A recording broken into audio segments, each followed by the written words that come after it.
అందరికీ నమస్కారం. Welcome to మన భక్తి ఛానల్. శ్రీరాముడు యావత్ ప్రపంచానికే దార్శనికుడు. కుటుంబం, పరిపాలన దక్షత, సంసారం, జీవన విధానం, పితృవాక్య పరిపాలన ఇలా అనేక గుణగణాలను ఆదర్శమూర్తిగా నిలిచారు. అయితే మనకు శ్రీరాముడు అనగానే గుర్తుకొచ్చేది రెండే దేవాలయాలు. ఒకటి తెలంగాణ భద్రాద్రి జిల్లాలోని భద్రాచలం, మరొకటి కడప జిల్లాలోని ఒంటిమిట్ట. ఈ రెండు ఆలయాలు పురాణ ప్రాశస్త్యాన్ని పొంది ఉన్నాయి. ఒకటి తానిష ప్రభువుల కాలంలో రామదాసు నిర్మించింది. అయితే మరొకటి త్రేతాయుగంలో జాంబవంతుడి కాలంలో ప్రతిష్ఠించింది. ఒంటిమిట్ట దేవాలయానికి చాలా విశిష్టతలు ఉన్నాయి. అయితే ఇక్కడ 3 ప్రధాన ద్వారాలు మాత్రమే ఉంటాయి. ప్రధాన గాలిగోపురానికి ఉత్తర దక్షిణం వైపు మాత్రమే గాలిగోపురాలు ఉండడం ప్రత్యేకత.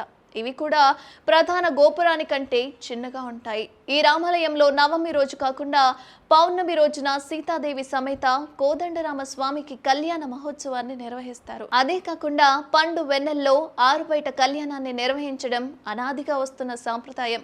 ప్రస్తుతం ఈ ఆలయం టీటీడీ ఆధీనంలో ఉంది. ప్రతి ఏటా వీరే ఇక్కడి ఉత్సవాలను అంగరంగ వైభవంగా వైఖానస శాస్త్రం ప్రకారం అన్ని కైంకర్యాలను నిర్వహిస్తారు. హనుమంతుడు లేకుండా ఎక్కడైనా రామాలయం అనేది ఉంటుందా? కానీ కడప జిల్లాలో ఒంటిమిట్టలో ఉండే కోదండ రామాలయంలో హనుమంతుడు ఎక్కడా కూడా కనిపించడు.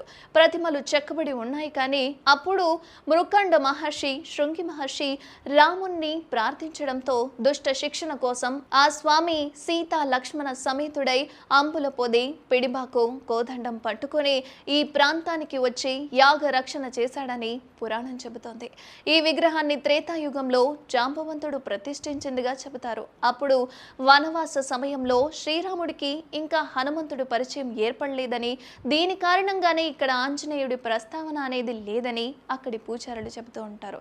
అయితే మనకు రామాయణం ప్రకారం కిష్కింద కాండలో హనుమంతుడికి శ్రీరాముడికి మైత్రి ఏర్పడినట్లుగా తెలుస్తుంది. అలాగే అరణ్య కాండలో చెప్పిన విధంగా శ్రీరాముడు సీతాదేవి లక్ష్మణితో ఈ స్థలంలో సేద తీరినట్లుగా ఇక్కడి స్థల పురాణం చెబుతోంది. లక్ష్మణికి దాహం వేసిన సందర్భంగా బాణాలను భూమిపై సంధించి నీటిని తీసిన ప్రాంతమే లక్ష్మణ కోనేరుగా నీటికి ఉందని చెబుతారు ఆలయ పండితులు.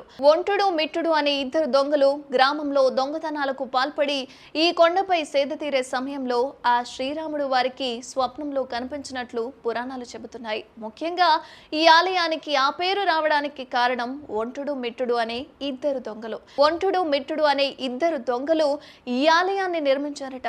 అందుకే వారి పేరు మీదుగా ఒంటిమిట్ట అనే పేరు వచ్చింది. అదేవిధంగా ఈ ప్రాంతాన్ని ఏకశిలా నగరం అని కూడా అంటారు. సీతాదేవి, రాముడు, లక్ష్మణ ప్రతిమలను ఒకే రాతితో చెక్కబడి ఉండడమే ఈ పేరు రావడానికి కారణం. అందుకే దీనికి మోనోలిథిక్ సిటీ అనే పేరు కూడా వచ్చింది. జై శ్రీరామ్.